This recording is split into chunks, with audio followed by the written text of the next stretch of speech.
ओम नमो भगवते वासुदेवाय नमः। नमस्कार भक्तजनों, आइए आज हम सट्टीला एकादशी व्रत कथा को सुनते हैं।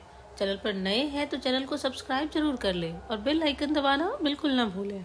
एक समय दालभ्य ऋषि ने पुलत्स्य ऋषि से पूछा कि हे महाराज, पृथ्वी लोक में मनुष्य ब्रह्म हत्या इत्यादि महान पाप करते हैं, पराये धन की चोरी तथा दूसरे की उन्नति देखकर ईर्ष्या करते हैं, साथ ही अनेक प्रकार के व्यसनों में फंसे रहते हैं, फिर भी उनको नर्क प्राप्त नहीं होता। इसका क्या कारण है? वे न जाने कौन सा दान पुण्य करते हैं जिससे उनके पाप नष्ट हो जाते हैं। यह सब कृपा पूर्वक आप कहिए। पुलत्स्य मुनि कहने लगे, हे महाभाग, आपने मुझसे अत्यंत गंभीर प्रश्न पूछा है। इससे संसार के जीवों का अत्यंत भला होगा। इस भेद को ब्रह्मा, विष्णु, रुद्र तथा इंद्र भी नहीं जानते, परंतु मैं आपको यह गुप्त तत्व अवश्य बताऊंगा। उन्होंने कहा कि माघ मास लगते ही मनुष्य को स्नान आदि करके शुद्ध रहना चाहिए। इंद्रियों को वश में कर काम, क्रोध, लोभ, मोह, अहंकार, ईर्ष्या तथा द्वेष आदि का त्याग कर भगवान का स्मरण करना चाहिए। पुष्य नक्षत्र में गोबर, कपास, तिल मिलाकर उनके कंडे बनाने चाहिए। उन कंडों से 108 बार हवन करना चाहिए। उस दिन मूल नक्षत्र हो और एकादशी तिथि हो तो अच्छे पुण्य देने वाले नियमों को ग्रहण करे। स्नान आदि नित्य क्रिया से निवृत्त होकर सब देवताओं के देव श्री भगवान का पूजन करे और एकादशी व्रत धारण करे। रात्रि को जागरण करना चाहिए। उसके दूसरे दिन धूप, दीप, नैवेद्य आदि से भगवान का पूजन करके खिचड़ी का भोग लगाए। तत्पश्चात पेठा, नारियल, सीताफल या सुपारी का अर्घ देकर स्तुति करनी चाहिए।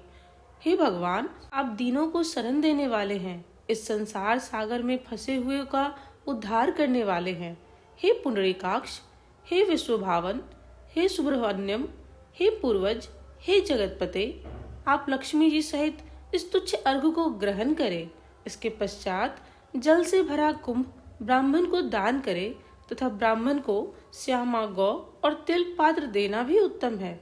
तिल स्नान और भोजन दोनों ही श्रेष्ठ है। इस प्रकार जो मनुष्य जितने तिलों का दान करता है उतने ही 1000 वर्ष स्वर्ग में वास करता है। तिल स्नान, तिल का उपटन, तिल का हवन, तिल का तर्पण, तिल का भोजन और तिलों का दान, ये तिल के 6 प्रकार हैं। इनके प्रयोग के कारण यह सट्टीला एकादशी कहलाती है। इस व्रत के करने से अनेक प्रकार के पाप नष्ट हो जाते हैं। इतना कहकर पुलत्स्य ऋषि कहने लगे, अब मैं तुमसे एकादशी की कथा कहता हूँ। एक समय नारद जी ने भगवान श्री विष्णु से यही प्रश्न किया था और भगवान ने जो सट्टीला एकादशी का महात्म्य नारद जी से कहा था सो मैं तुमसे कहता हूँ। भगवान ने नारद जी से कहा कि हे नारद, मैं तुमसे सत्य घटना कहता हूँ, ध्यान पूर्वक सुनो।